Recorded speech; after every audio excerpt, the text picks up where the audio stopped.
We are recording. Thank you, Ken. Thank you so much. All right, everyone, thanks for joining. It's 3:01 and I'll call this meeting of the Seneca Healthcare District Board to order. Want to do roll call. So Dr. Walls, are you present? Yes. Jerry Nielsen, are you present? Yes.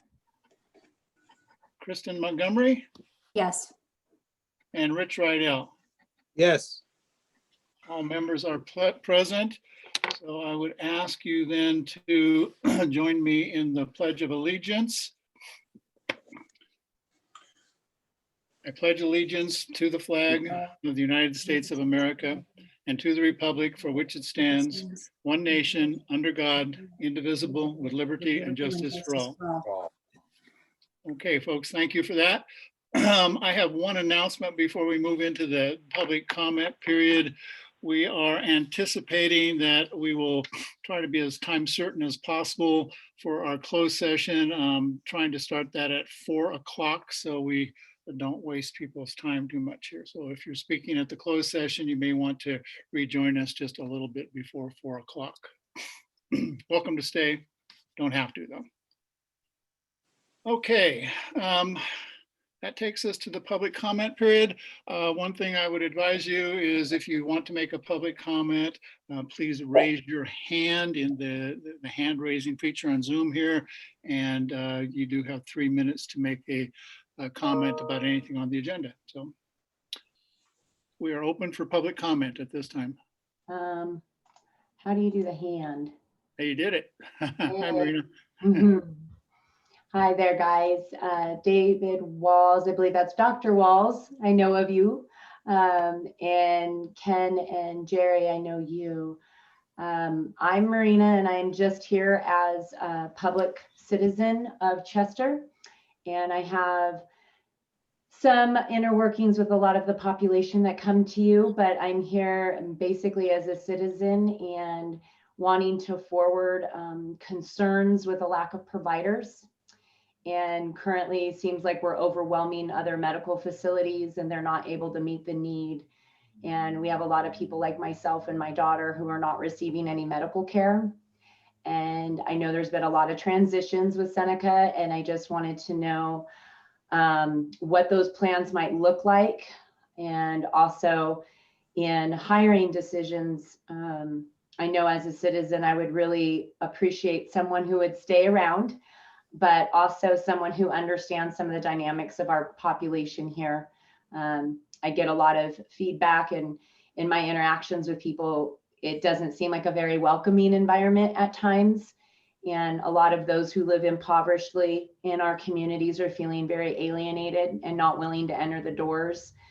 Some, this has cost them their lives in recent months. And I don't want to cry right now, but I've lost quite a few. And I think there's definitely need for improvement before anyone else passes. And if I can be of any help with that as a citizen, I just like to weigh that into some of the board's decisions that I know are currently at your feet.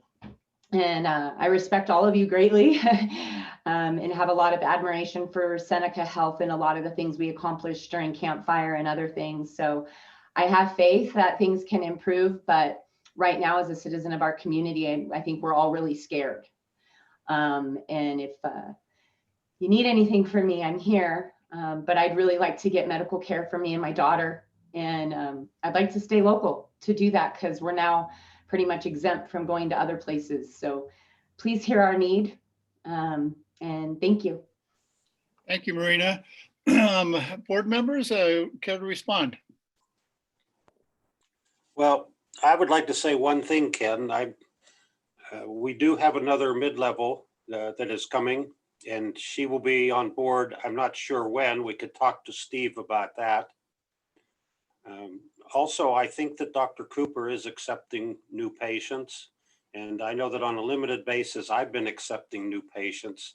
And I don't recall us turning her or her daughter away. But certainly if she would call my office, we would try to get her in to see someone that she could deal with. Okay. Anyone else will care to respond to this comment? The mid-level will probably be coming on, if not at the latest, the first of the year, hopefully sooner. Okay, thank you. Other board members, responses, please? I just want to thank Marina for having the courage to come and talk to us. And I just want her to know that we are working on this. And I've heard really good things about the mid-level that is going to be coming. So please, if you don't want to wait that long, call Dr. Walls's office as he suggested and see if you can at least get in to see somebody before she starts. Okay. And also I'm encouraged because, I don't know if you've seen our agenda, but we do have on our agenda today the approval of a contract for our new CEO. And I am very excited about having him on board. And I think that he's going to help us really kind of right the ship, if you will. Okay, let's move on, give others an opportunity. Other members of the public who would like to address the board. I don't know how to do the hand thing, but can you hear me? Is that Jody speaking? Yes. I can see you, so that's good. Go Okay. ahead. I have similar concerns. Jody, can I stop? I'm sorry, can I interrupt you for just 1 second? Can you give us your first and last name, please, just for record? Jody Schlobaum. Thank you. You know if you need me to spell it. Yeah, maybe you should. S as in Sam, CHLO, B as in boy, OH, M as in Mary. Okay, thank you so much. So besides possibly the impoverished not getting served, I have a major concern about not only not having enough doctors, but keeping good ones when they're here. It seems to me that every time we get a good one and he gets established, or she, care provider gets established, they end up leaving. And I know that it's not always by their own choice. And obviously the board can't tell us everything, but as a citizen, a long-term citizen of Chester, I know that Seneca Healthcare used to thrive. We used to have amazing doctors. We used to have amazing hospital care. So besides my aging parents not really being able to be served well here, it really is bad for our commerce here. We have a whole new population coming in for second homes. And if we don't have good emergency care, they're not going to want to stay. I feel like not everything is being addressed. You can bring in all the good doctors that you want, but it seems to me that there is possibly a hostile environment there, that people aren't staying here. And I would like to know what exactly, besides the board telling us that you're taking care of it and finding new doctors, what are you going to do to get them to stay here? What kind of environment are you going to provide to get them to want to stay here? I know doctors that have left that have wanted to stay here, but aren't here not because of their choice. Board members? Response? Well, I don't feel like I'm prepared to answer that question right now in just a few minutes, but I would be more than willing to meet with anybody from the public and discuss this with them. Okay. Any other board members? Thank you, Dr. Wells. I'm very glad, this is Kristen, that we do have community members speaking up. We have heard, gotten letters, and I'm just glad that some public have joined in with this conversation of us one-on-one here with the Zoom and giving us their opinion. And I know it's hard because we are saying that we are handling it. A big portion of what we've been trying to get accomplished is getting the new CEO on board before other things could be addressed. And I think that's a big thing that the public needs to know. This has been something that we've been working hard on and trying to get him in, because we're supposed to be, negotiating and working with him because he is supposed, that person, whoever the CEO is supposed to be in charge of everybody underneath him. We are not supposed to be, but we can get involved when needed. So I just think that that definitely has made the process slower for us for all of the concerns that you guys have because of the timing and of COVID and everything else that has slowed down the CEO process for us. So if that makes sense, for my rambling here, that I promise we are trying to do our best and address a lot of these issues. We just had to get this new CEO on board first before some of the other things can be addressed by the board. I personally feel like, if, am I allowed to respond to that? Please, yeah. That's a very political answer because this issue has been going on much longer than Seneca has lacked a CEO. So I don't know, maybe you want to blame it on the previous CEO. I haven't been involved deep enough to know how long she was here. But it's getting old, trying to shop local. I own a business myself. It's a big deal to me to shop local, and it's a big deal to me to do that with Seneca Healthcare. But when I cannot do that, it's a big deal. And I feel like your answer's an okay answer, but it feels very political to me because this is a much more long-term issue than it sounds like anybody's willing to even admit. Like, Right, we're and talking 4, 5, 6 years Right. of losing good doctors. I mean, step This is a in here. pattern. We do have other people want to speak, and we are limited in this process to 3 minutes, given the volume of people who apparently want to speak. Your thoughts are appreciated. And as Kristen said, I agree. Please feel free to contact individual board members, and I thank you for your participation in this process. But I do need to curtail it because we have a full agenda, as well as other people who no doubt want to make comments. So appreciate your input. One last shot for board members to respond to this.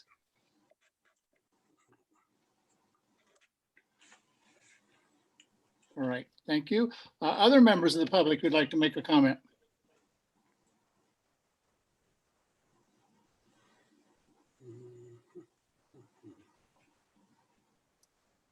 I hear something faintly in the background. I'm not sure if someone's trying to make a comment or not.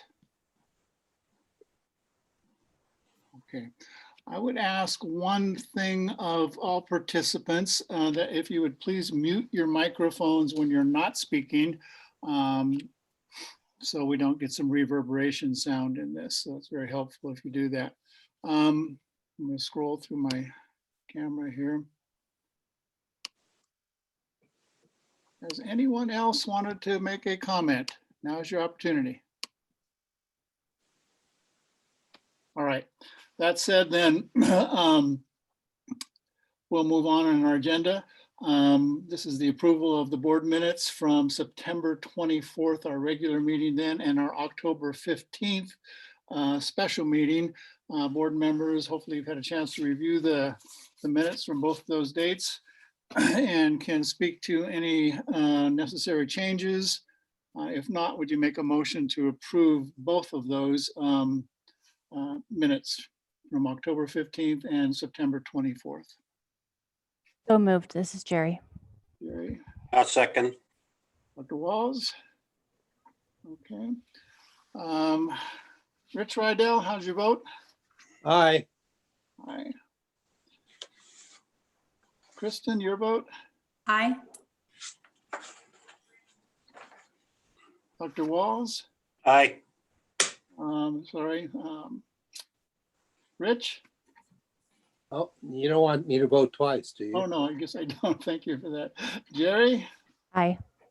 Okay, and I'll vote aye as well. So the motion carries for both the minutes from September 24th and October 15th. So thank you for that. Med staff report. This is Dr. Cooper. You want us to approve some credential files? It's Dana Ware. Dr. Cooper asked me to sit in for him. I think he's out of town. Okay, yes, thank you, Dr. Ware. there is there are two telepsychiatrists who had the initial 60-day temporary privileges and then have completed 2-year assignments. And then the Walter Lushinger, also a telepsychiatrist, is 60-day temporary privileges awaiting full credentialing. Okay. So questions from the board?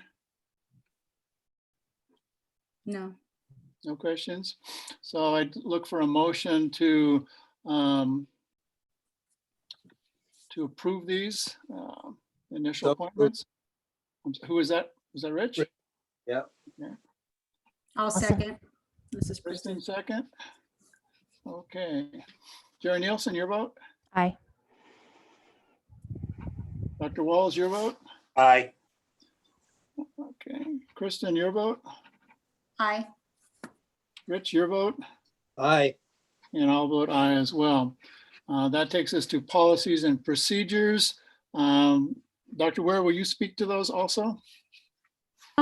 As I recall, the ones that are on here, there are 4 that have been rescinded and 11, some of which are new, and they pass medical staff without any problem.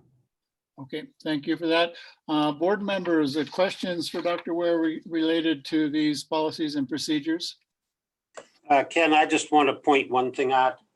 On page 3 of 13, under section 2, reappointment, there's just a typo error. It says current PPD on chest x-ray, and I think that should be or chest x-ray. Correct. And can we just note that that change will be made and then move Yes.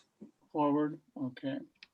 That said, I had one also, Ken. yes, Just a typo, I think, on number 10 on the photographic documentation. Number 3, and then item 3, the word inflammation is just spelled incorrectly. That was all I had seen. okay. All right, can I have a motion to accept the policies and procedures 1 through 11 as identified on the agenda? So moved. This is Jerry. And can I have a second? I'll second that. Okay, Rich, how do you vote? Aye. Kristen? Aye. Dr. Walls? Aye. Jerry? Aye. And I'll vote aye. So as identified on the agenda, policies 1 through 11 have been approved. And now we'll look at the policies that need to be rescinded. Are there any questions about these policies? No. Not hearing any. These are identified as policies 12 through 15 on our agenda. So can we have a motion to approve these, the rescinding of these policies? So moved. Dr. Walls, I'll second. This is Jerry. Jerry Nielsen, second. Rich, Aye. Kristen, Aye. Dr. Walls, Aye. and Jerry. Aye. And I'll vote aye. Okay, that moves us on to item number 8 on the agenda, which is the financial report from our acting administrator, Steve Boline. So Steve, hoping you're with us. Yep, I'm here. Okay. Okay. Yeah, we're under tab D.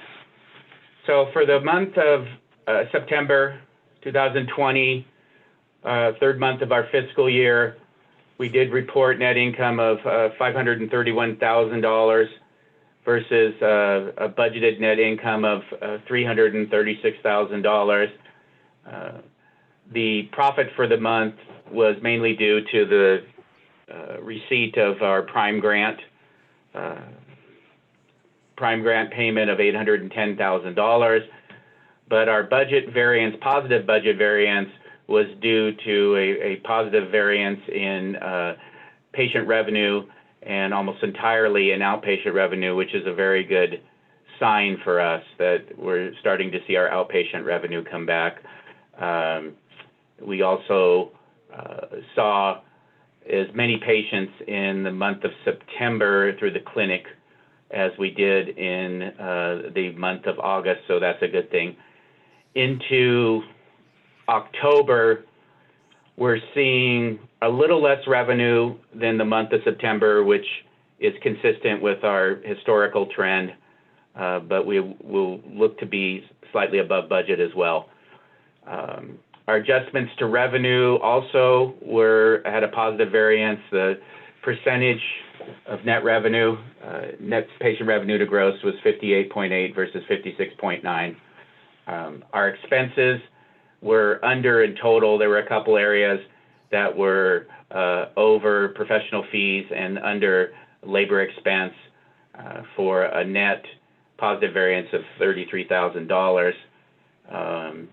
Moving from the income statement to the balance sheet, so I can say this before Jerry asks me, we've received some guidance on the PPP loan that auditors and the accounting treatment on this is going to be to classify it as a liability and a loan, regardless of what the perception is that we're going to have, that we'll have it forgiven or turned into a grant. We're highly confident that most, if not all of it, will be converted into a grant because we've met the condition of not reducing our FTEs, letting people go, furloughing it. Everyone's retained their job at their same pay level. So based upon that, the PPP loan at the end of our 26-week period, which will be next month, will be turned into a grant. But as of June 30, the auditors are just going to go back and show it as a liability at that point, and then it'll get converted when we do the actual calculation and submit the request for forgiveness, which is the term they use. So that's the story. Our financial condition remains strong. We've still got some accounting to do with all of the CARES Act funding. We'll do initial calculation of the amount of CARES Act funding that we've utilized to address the COVID issue, including direct expenses and also lost revenue due to COVID, which Seneca has absolutely experienced. Our utilization dropped significantly for a while and is now starting to come back very nicely. We'll do a calculation of the impact to or the utilization of the funds through December. We'll submit that in the middle of February, and then we'll do a final calculation June of 2021 that will submit a reconciliation of funds by the end of July. Now, we did recognize some revenue already in this fiscal year for the PPP loan. I'm just going to leave it in there for now, but not recognize anything further. So, any questions or comments on the financials? Questions for Steve? So Steve, I greatly appreciate your funding analysis that you outlined, where all the funds came from, when we're recognizing it. I very much appreciate that. I was going to ask, though, kind of back to some of our public comment speakers, are we bringing a locums in to staff the other clinic office? No. What we've done, and I guess I would make a comment that is generous of Dr. Walls to volunteer his assistance, but what we've directed the public to do is to contact Dr. Cooper's office to see if they can get in to be seen. And then if there's something that Dr. Cooper can accommodate, then they can have a discussion amongst themselves. But Dr. Walls has made the offer already, and so they should take him up on that if they so choose. What we've seen is that we've seen an increase in Dr. Cooper's visits.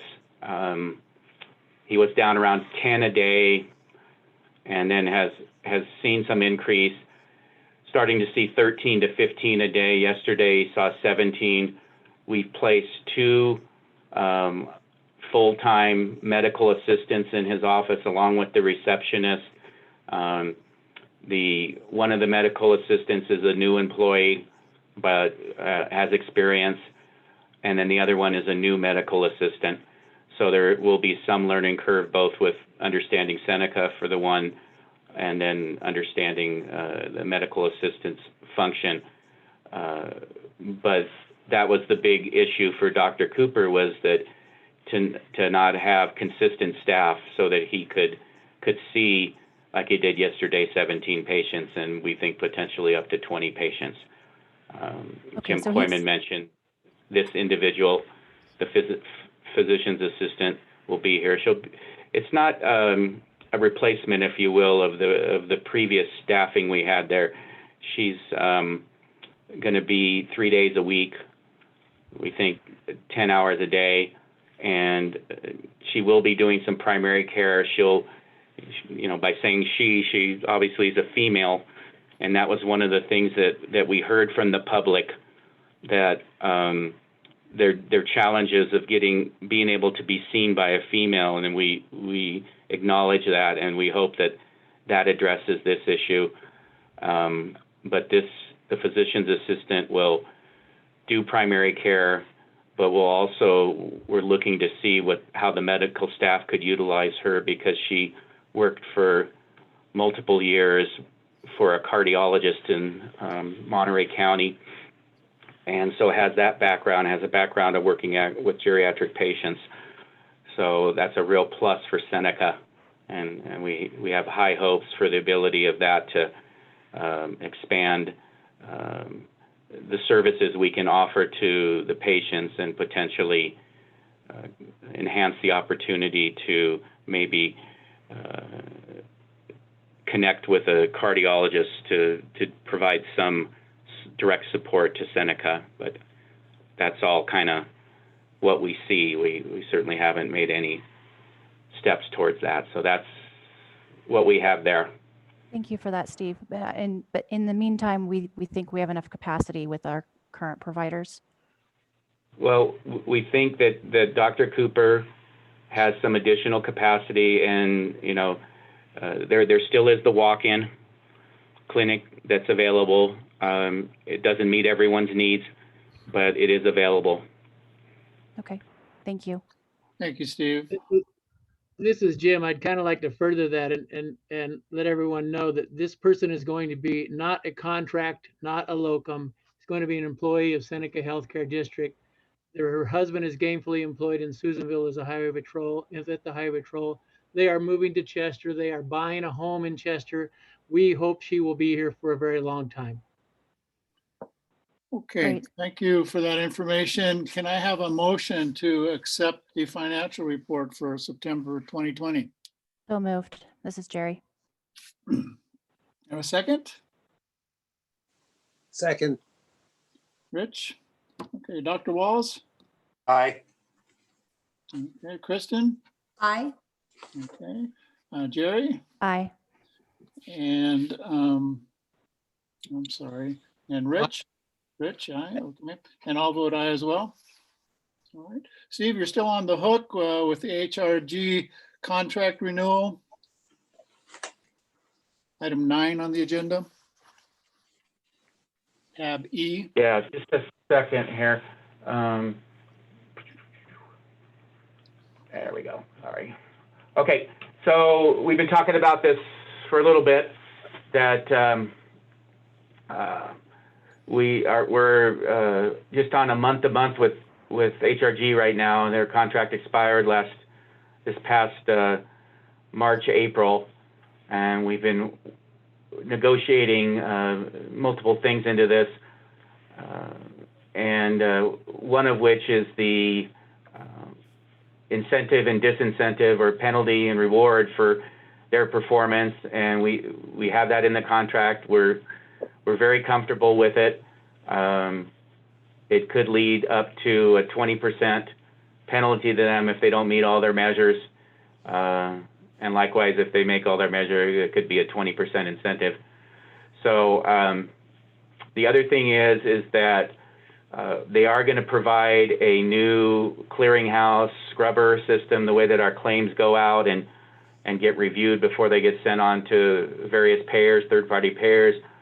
That cost of that we're paying now is about $2,500. So just right off the top, we're getting a $30,000 savings, annual savings out of this. They wanted a 2-year contract without any kind of a out other than for breach of contract. That was not acceptable to us. So they've put forth a contract here where it's a 1-year contract, no outs other than for breach, and that we would have to cancel it, give them 90 days notice if we want to cancel it. And so I think this is a great deal for us, because if we say we have to give them 90 days notice, we're talking 9 months. We've already started making significant progress. We went from 72 days in AR, which is entirely unacceptable, to now down to 59, which is, as I mentioned in some of my narrative, it's just outside the range of what we call best practices. We're at the top of the range being 55 days, so we're very close to getting back into the best practice range. So I think this is a good contract, and I'm proposing it for approval by you guys. Okay. Any questions for Steve regarding the HRG contract? Of course. Okay, so I just have a couple of quick ones, I think. Steve, can you tell me from a practical implementation standpoint what it's going to mean for us to change from the current, what is it, EDI to the new one? Like, I mean, is it going to require a lot of coding? Like, what exactly is that going to take? It's really going to be that we're just going to access a new system. So it's everything's the same. Nothing's changing. They use the same edits. Everybody uses the same types of edits, and it's really just being able to. We're just going to have to test, submit claims to them, submit data to them. So it's really an IT thing. Well, that's kind of my question. And working with a new company, working with developing relationships and things like that. But it's just doing the same business we've always done, just with a different vendor. So we're not going to have to build any new interfaces or anything like that. Is TK on? TK? I don't hear her. You may need to step away from time to time, Jerry. Okay. Well, I guess I can switch to the next one then while she's off. The other question that I had was, let's see, I'm trying to find the appendix there, or the exhibit. There it is.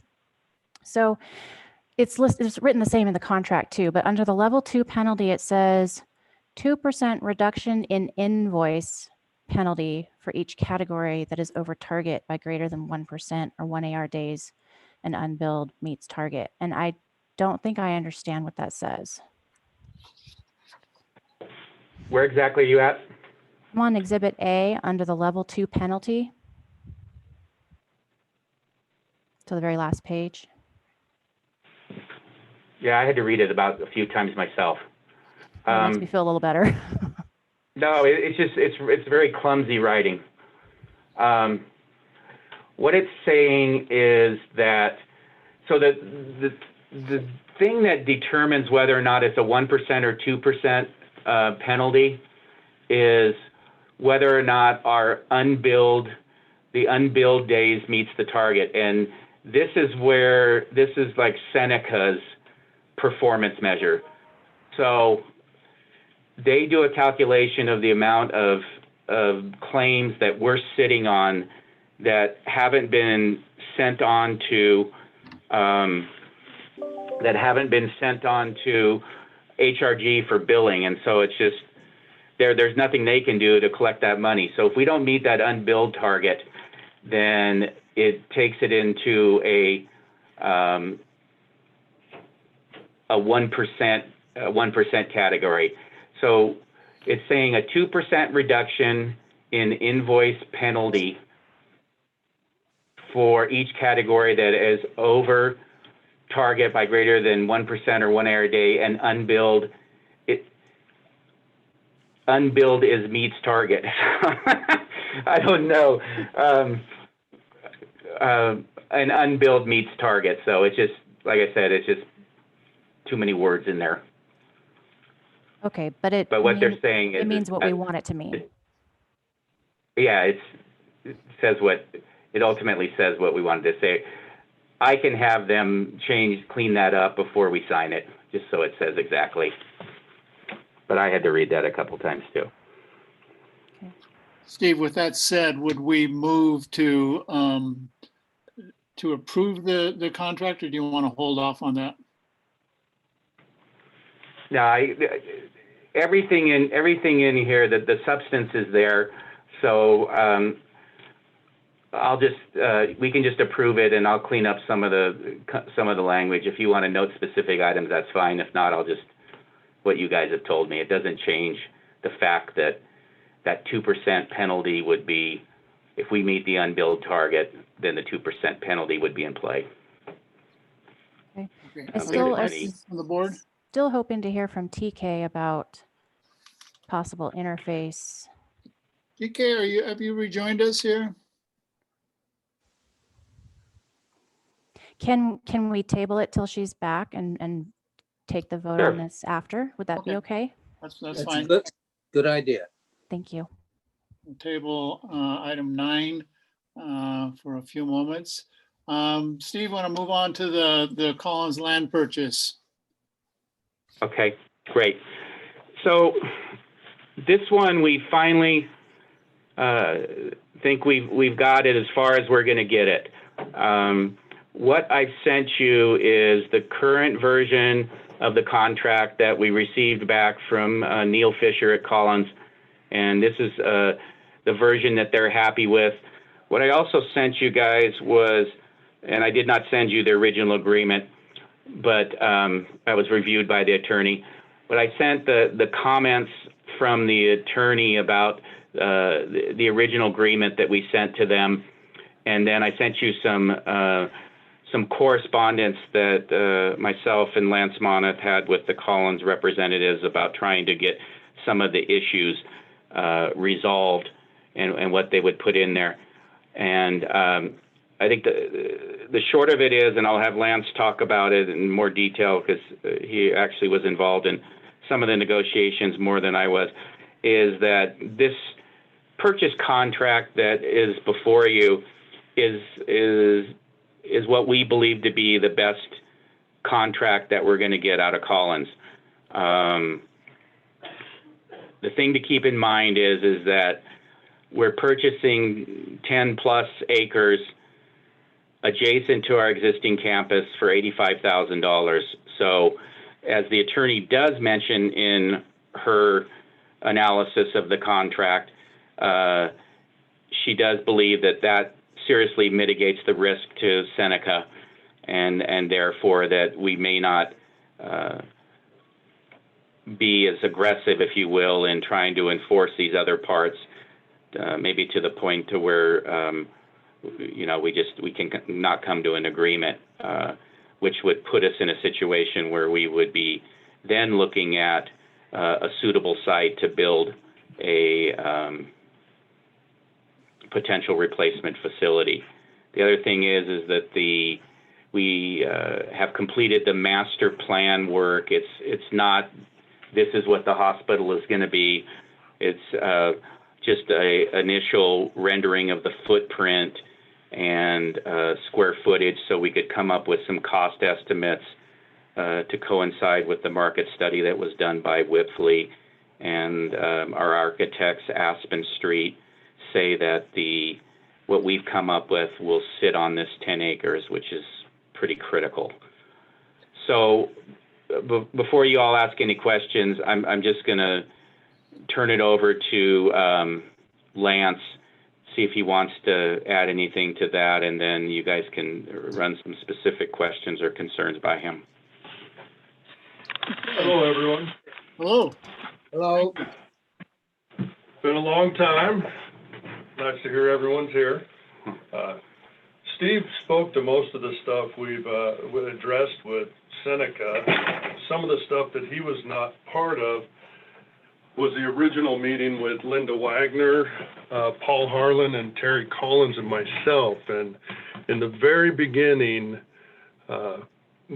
they pushed back a little bit. Evidently, prior to myself, there was a CEO that was pushing to get the land, get it for free, and was looking to resell it. So they were very hesitant to really work any kind of deal. We worked through that, and they basically, through this entire process, have kind of just been a little bit on the side, like, okay. So as Steve spoke, if we try and push to get a bunch of very specific things to address our end, I think they'll more than likely just tell us to find some different land. I think it's a great deal. The price is good for a per acre cost, and it is right next to the facility. The biggest concern they've had, the original Paul Harlan and Terry, they want to make sure that Seneca uses it for Seneca and doesn't try and pull a fast one or put a different type of facility. They would like a medical facility, and then they would like to make sure that there's no underhandedness, I guess you might say, and that we try and sell it for a profit. So that's their biggest concern in the contract. So that's just a little backstory to what happened to this point. They changed from Paul Harlan to Neil Fisher, so he came in. Neil's been pretty good about it. Things have been a little slow moving, but they've worked with us on the time frames. I'm not sure that the 2030 timeline for the new facility has been actually moved, but they've moved it in the contract to 2037, I believe. So they've given us everything we've asked for to this point. So if you guys have any questions, I'll do what I can to answer them.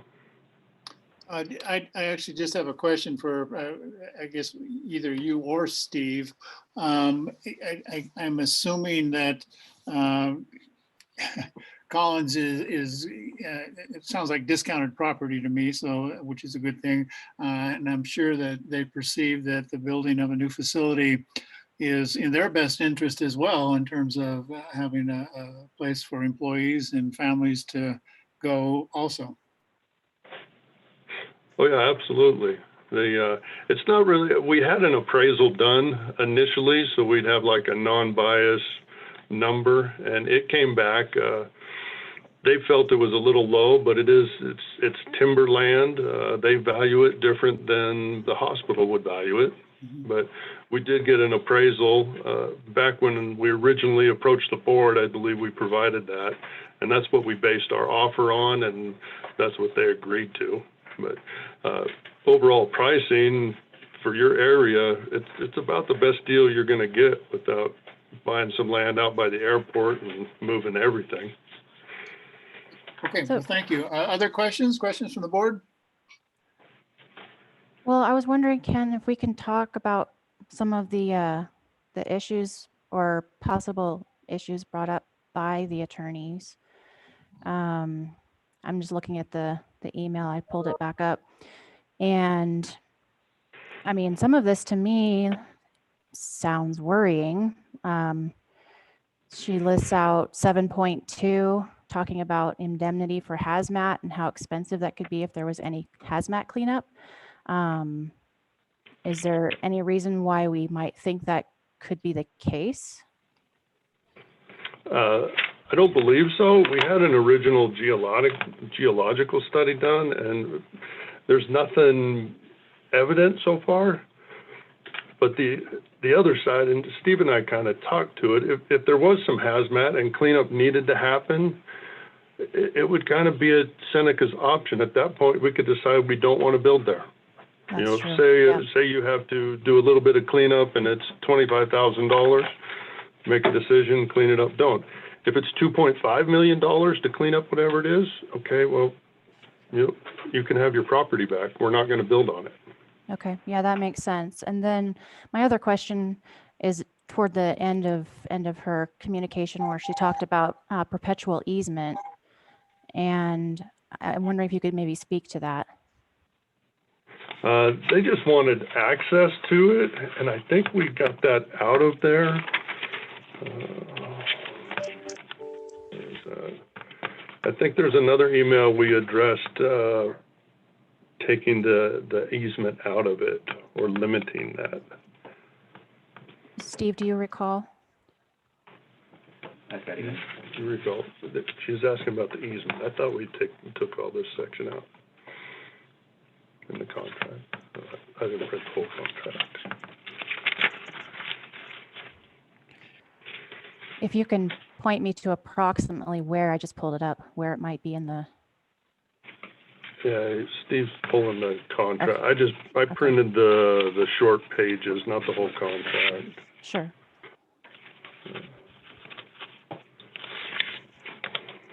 Yeah, I don't, It's in the grant deed, right?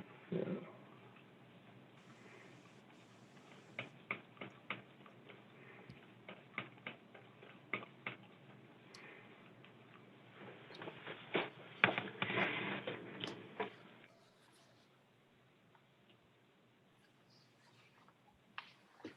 Yeah, we pulled it out of the grant deed section. Okay, so It's the page draft 20. Yeah, I think it's page 27 27, let's see. is the grant deed. I know we addressed that.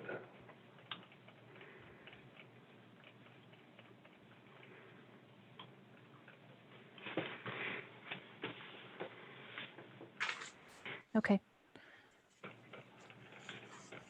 There was another Wagner's The- name somewhere. reserves grantor. No, it does, it says for the mitigation onto the property of smoke, dust, or other particles. Right. Okay.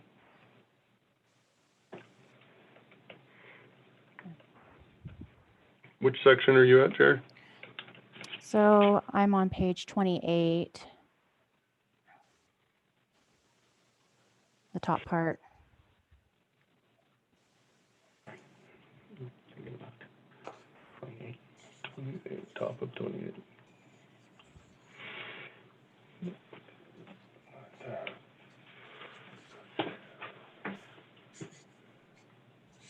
I don't know if it's the same, if this written the same as when she had reviewed it or not. I'm just asking.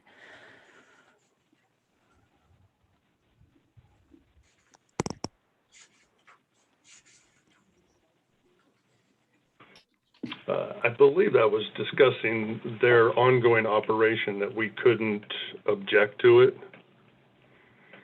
Like, we couldn't build a hospital and say they have their smoke and dust is a problem from the mill.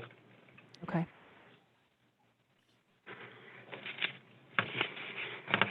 And They were that just, said, has that ever been a problem with our existing facility? Right. Well, I know they spoke to it in another section that we had to waive all of our rights to complain about that noise or dust from the facility. So my question goes to, has that ever been a problem? Maybe it's a Steve question. I don't know. I mean, I've never heard anything. Never that we brought, that we've dealt with. Okay. I mean, somebody might have dealt with it that it was of magnitude that it didn't need to be general knowledge or kicked up this level. Okay. All right. Other questions? All right, Steve, anything you want to add? No, one thing when we were no, and then I talk. One thing when we were talking about Colin's intent, I think what their intent as well is and it comes under that it's what's good for us is good for them, is that they want a hospital in this community. know, so that's what they want to see. They don't want to see where a situation goes where we lose a hospital for whatever reason, so. All right. Thank you, Lance. Thank you, Steve. I'm going to look to the board now. If there's no additional questions, for a motion to approve the Collins land purchase agreement. So moved. Rich, correct? I'll second. This is Kristen. Kristen, okay. And Jerry? Aye. Okay, Dr. Walls? Yeah, I've been mulling this over, but I think I'll vote aye. Okay. And then Rich Aye. and Kirsten, Aye. and who did I miss there? I'll vote aye. I think we got it, right? Did I miss someone there? Just yourself. It's myself. I'll vote aye. Thank you. All right, so that carries. Let me look at the time here. We have about 8 minutes. Steve, do you want to address item 11 before we go into closed session, or would you prefer to hold off? You know, item 11, I sent out to you all here at lunchtime. We're trying to write a grant. They just actually got notified it here about a week ago, 10 days ago. There's a grant from the Office of Emergency Services, and what they're doing is they're making available grants individual grants up to $300,000 to address emergency power needs, and this couldn't be more in our wheelhouse than period. Because currently we have the CT, our CT machine is in that building, and they've had one out there, and it's on a hard power through PG&E, but it does not have any backup power. It's not connected along with the hospital for emergency power when we lose PG&E. So the CT goes down. We go on divert in the ER, and the CT, as Dr. Walls can certainly attest to, is an invaluable medical diagnostic tool. So it's something that we've looked at, and when this opportunity came up, we said, okay. So one of the requirements of the grant is that what I sent to you, the certification, the authorization page, and all this does, it does two things actually. It shows your support for the grant. You guys don't have to do a resolution. There's a thing in there where it talks about a resolution, but then it says resolutions are no longer required. What they just need is the governing board to authorize, needs to designate me as the official authorized to sign on the grant application. And you do that through a vote of saying we authorize Steve Boleen to submit this grant and sign, be the authorized official on this grant for Seneca. And then Ken signs this and we send it in with the grant. So are there any questions about that? Questions? No, I just think it's a no-brainer. Yeah. I agree. I think I'll that's make- great. All right. That said, we do need a motion authorizing Steve to be to sign the application. Can I have a motion to? I'll make the motion. I'll second. This is Jerry. Jerry, second. Rich, Aye. Kristen, Aye. Dr. Walls, Aye. Jerry, Aye.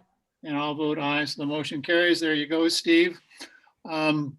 Before we go on to item number 12, I want to see if TK has joined us at this point. TK, are you there? Hey, Ken. Yeah. Ken, could I think let's just pull the HRG contract. I think we need to do investigation on the interfaces. I don't know that there's going to be, but I don't want to move forward without a clear understanding, and I certainly haven't involved TK in that.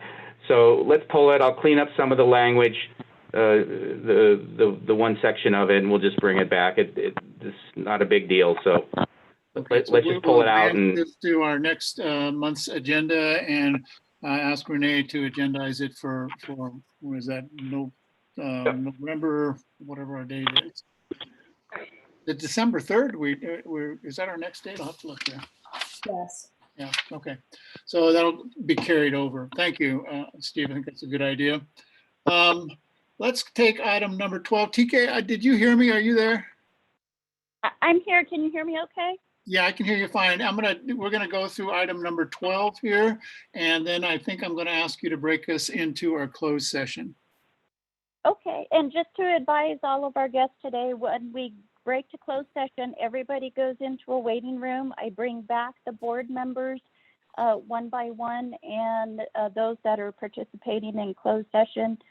Those guests that are going to participate in closed session, I do ask that you have your phone available to you should I need to contact you apart from the Zoom meeting. Okay. All right. That said, item 12 is precision instrument approach at Chester Airport. This is kind of an interesting and exciting topic here, I think. So Rich, I'm thinking you're the logical person to take the lead on this. Yeah, this was in our interview process with our future CEO. He is a licensed pilot, and he mentioned to us the fact that it would be beneficial to have the instrument landing capabilities at the airport for obvious reasons of moving patients in and out during bad weather situations. And we've been provided a letter that we need to approve to move this forward. And I'm having some computer difficulties, so I don't have the letter in front of me, but I've reviewed it. And I think we made the correction, Ken, to identify you as the president of the board, right? Correct. Yes, correct. Yeah. Yes. So, and just kind of following what Rich has said, this allows for some of our life flight providers to come into Chester Airport using instrument landing. So as it stands now, as I understand it, we don't have that feature. And sometimes planes, helicopters coming into our area are waved off at the very last minute of their approach, and we have to send people out by ground transportation. This would expand their ability to land in Chester. So what we're looking for is a motion to approve this letter of support.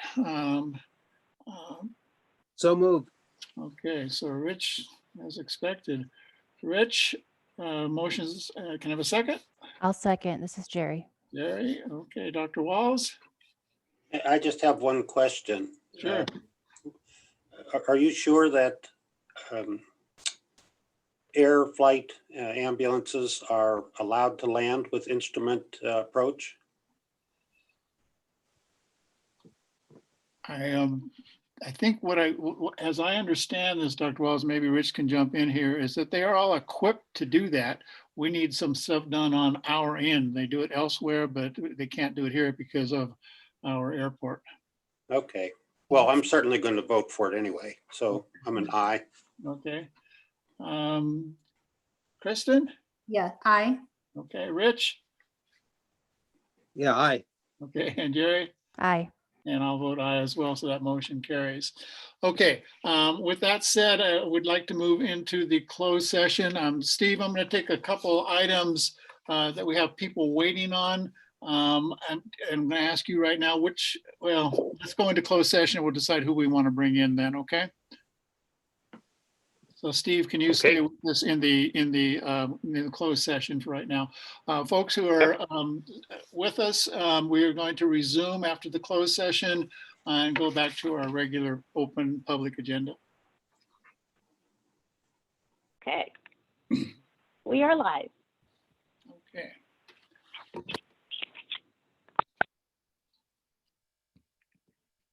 Okay. We are now returning to the open session. The closed session has concluded. I'm going to recall roll to make sure everyone is here. Rich Rydell? Yeah, here. Thank you. Jerry I'm here. and Dr. Walls Here. and Kristen. Here. Okay, all members are present for the open session. There is no reportable action taken during the closed session. And as such, we'll resume our open session with item number 13 on our open agenda, HRG. And this is Steve. Steve, I'm hoping you can hear us.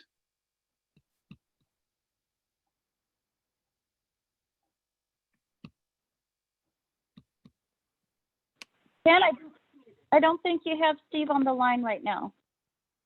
Well, how about, Can you give me a moment? I will run down and make sure there's no technical difficulties. okay. I regret that it looks like we're going to have to wait for a second.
So members of the public, just wanted to let you know that we're trying to have a little technical problem here. We'll resume as soon as we can.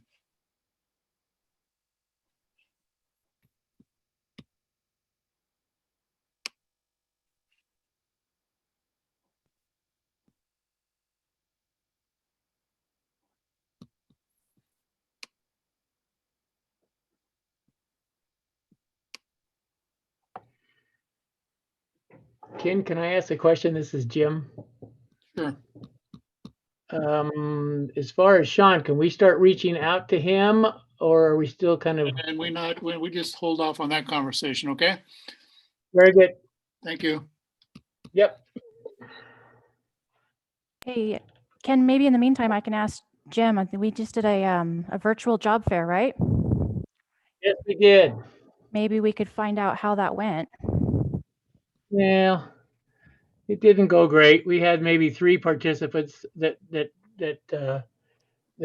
checked in, and actually we will probably interview 2 of them, and the other one was was basically a test.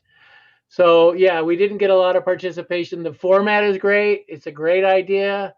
We did get a lot of publicity out there, as far as I know, to the different colleges and things through Alliance for Workforce did a lot of outreach, but we did not get any 2 people basically responded. So Were they from our area or were they from outside the area?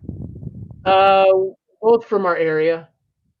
Yeah, one actually from Chico, but lives also here, and another was an ex-employee who was wanting to come back. So, Okay. Any thoughts on how we might improve numbers of people participating? well, I went over it with Terry Heiser Haynes from the place, and she listed all the places she reached out to: the colleges, the local colleges, the other Alliance for Workforce folks, different job boards that they have. It kind of blanketed the whole area, Shasta. So, we may have to revisit what they did and how they did it, and how, without newspapers and things, it's a little tougher. So yeah, we'll probably have to sit and maybe get Tracy involved, Tracy Holt, and see what her thoughts are. If you speak with her, that'd be a great idea. Great thing to ask her about, but Oh, no, we're just trying. absolutely. She actually, she asked me how it went. I mean, I was going to Mhm. ask you about it anyway, but she wanted to know, and she wanted to know if there were things that maybe could be improved upon. So Right. definitely Or- look into it. Let's see if we can Or- hook up with Steve now. We have a lot of people waiting here. So I want to, Sorry. Is he back on? I just want to find out. Oh, I don't- Kim, that session's not reestablished yet. Do you want to do the department reports while he's reconnecting? Sure, let's do that. We will move item number, well, first, item 14 is Strategic Planning Committee. I don't know if there's been any activity at all. Can someone report out on that? Ken, I mean, we just approved the Collins land piece. I only think that's update. really I think that's the only piece that was currently really in motion, pending Sean's joining the team. I don't know if Rich has anything else to add to that. No, nothing else to add. Okay, departmental reports. First one we have up here there's no report from Casey. The compliance report, there was a report submitted. So are there questions from the board related to the compliance report? No questions. I just appreciate having the reports provided. Okay. Karen, there's no report submitted. And from Clinic and Telemedicine, Ann Holt, she notes here we have started giving out flu shots to the public. Beyond that, there's no report. And then TK has submitted a report. And I don't know if TK, if you can hear us, any questions for TK from the board? I don't have any. Okay. I don't either. No. Jim Kuhlman did submit a HR report. Questions from the board for Jim related to the report? I don't have any questions for Jim, but could I go back to IT? Yes. I'm here, Dr. Walls. I was going to give a report for you, and I'm going to do it anyway.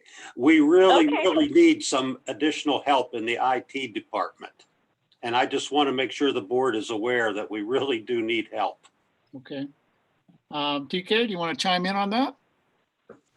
But yeah, it's just that, due to staffing situation this year, we have been running half staff for several months now, and part of that was during the busy season.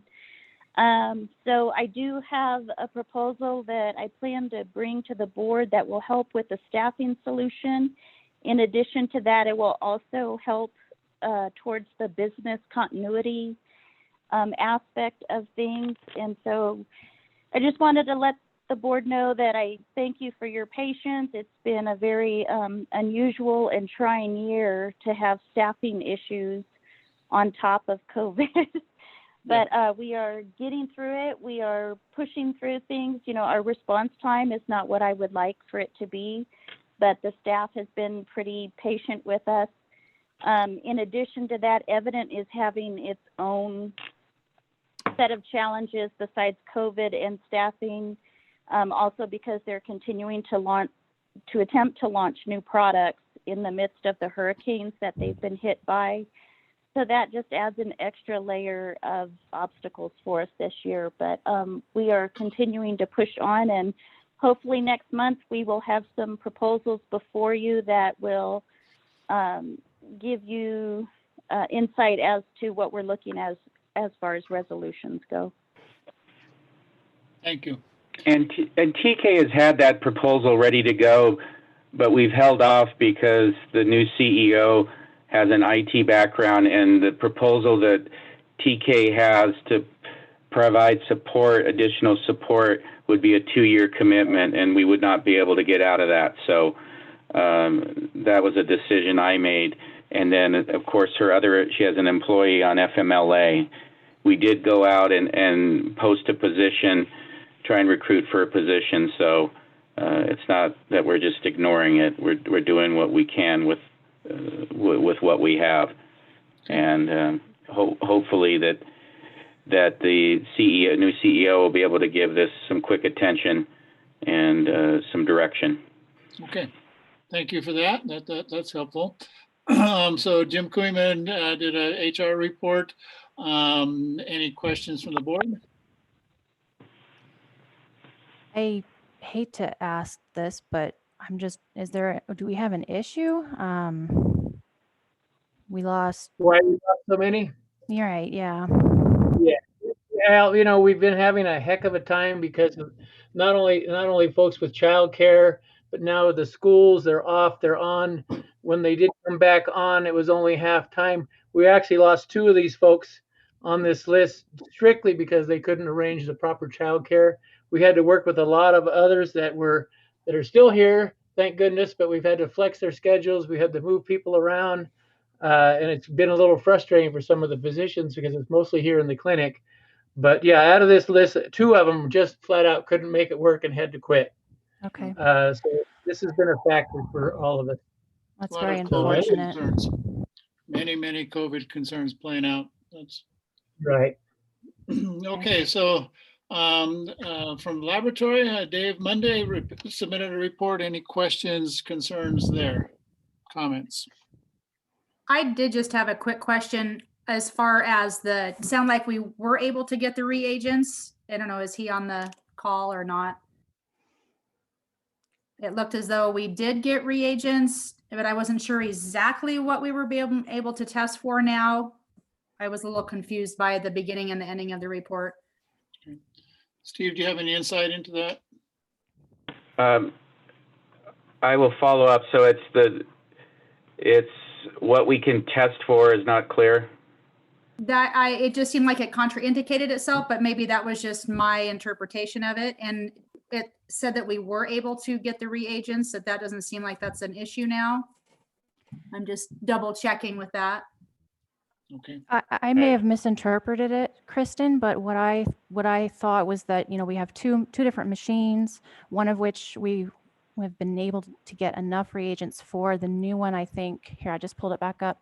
Okay. The new one that tests for the 21 different pathogens, it says the reagents for that are still pending allocation.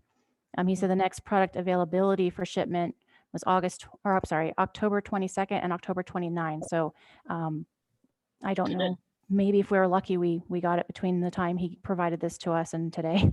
Yeah, I think there was an email from Dr. Satterfield from the Plumas County Health Department complimenting us on getting the reagents and being able to do PCR testing. So I think we're up and going. I mean, you'd have to check with Dave for sure. Okay, thank you, Dr. Walls. Okay, thank you all. I'm going to circle back here, Steve. Getting called late in the day here, but we still have the HRG report and your acting administrator report. So I'd like to turn it over to you to speak to those things. Yeah, the HRG report's pretty self-explanatory. We had another month of improvement and continue to, as I mentioned earlier and during the contract thing, move towards the target or to the best practices target. So I don't think there's a lot of discussion there unless there's any questions. Questions? I don't have any. None? Okay. And we have he covered some of this, I believe, but the acting administrator report, budget update, and financial projections. Yeah, the only thing there is that I pushed the financial projections from just through the end of the calendar year now through the end of the budgeted year, and then provided an update where the budget stands right now for the current year we're in. We're working with a kind of a fluid budget, if you will. And this is something that will be a priority for me to sit down with the new CEO and get his input on the budget and bring something back to you guys. But as I mentioned in the September report, we're exceeding budget from a performance standpoint, operations net income standpoint. And the budget is what's included in the financial projection right now, which shows that we'll be in a very solid financial position if things continue on the path that they're on. So any questions or comments on that? Just a comment, Steve. I can, I guess I can appreciate how difficult it must be to do this given COVID and not knowing how this is all going to play out yet. Yeah, and I appreciate your patience in getting budget information in this manner, as opposed to having something firmly in place before the fiscal year started. So, yes, indeed. Okay. Other questions, comments?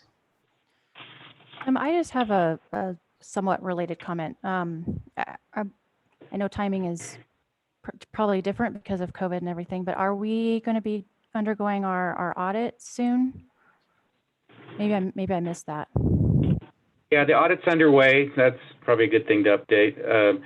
The auditor's trying to do it remotely, so he did the same thing. He does Portola audit, and it's underway as well. So the big thing is that we need to have the Medicare and Medi-Cal cost reports filed by the end of November, and we've have that underway as well. So did I say by the end of November? Yeah. But yes, the audit is underway. Okay, I just wanted to know. Thank you, Steve. Okay. Thank you, Steve. That takes us to agenda item number 17, things to be added to next month's agenda. We have the contract with HRG, right? Yes, we're going to carry that over, correct? Thank you. Thank you for reminding us. And then I think the quality metrics also, Yes, potentially. potentially. We'll see. Okay. Anything else? All right. That at long last takes us to item number 20. And this is approval of the contract for Sean McKenzie, new CEO. Discussion? I'm excited for him to start. All right. I think Me we need too. to have a vote first. So I'd look for a motion and a second. So move. Move to approve the contract with Sean McKenzie. I'll second. Okay, Rich and Jerry. Dr. Walls, how will you vote? Aye. And Kristen, how will you vote? Aye. And Jerry, your vote? Aye. And Rich, your vote? Aye. And I will vote aye as well. The contract is for the amount of $240,000 over the course of 3 years. Mr. McKenzie's start date is recognized now as November 16th, and this contract terminates November 16th in 2023. So it's a 3-year contract. Just a point of clarification, Ken. I'm Yes, sorry to interrupt. Please do. I think you mistakenly said it was 220 over the course of 3 years. Oh, rather 240. than- 240. I'm sorry. Right, It is but 240. not over the course of 3 years. That's Per the year. annual salary. Yeah. Per year. Per year for 3 years. Thank you for the clarification. Appreciate that. I'll restate it. The contract begins November 16th, ends on this year, and ends on November 16th on 2023. The rate of reimbursement is $240,000 per year. Thank you. With that said, I think that takes us to the end of our agenda. Our next meeting date is December 3rd. That's our regular session date. I am planning, Steve, to head to the clinic unless I hear differently from Mr. McKenzie to sign a contract as soon as we are adjourned. So that said, I think we are adjourned. Again, the next meeting is December 3rd. Perfect. Thank you, everyone. everybody. Good. Bye.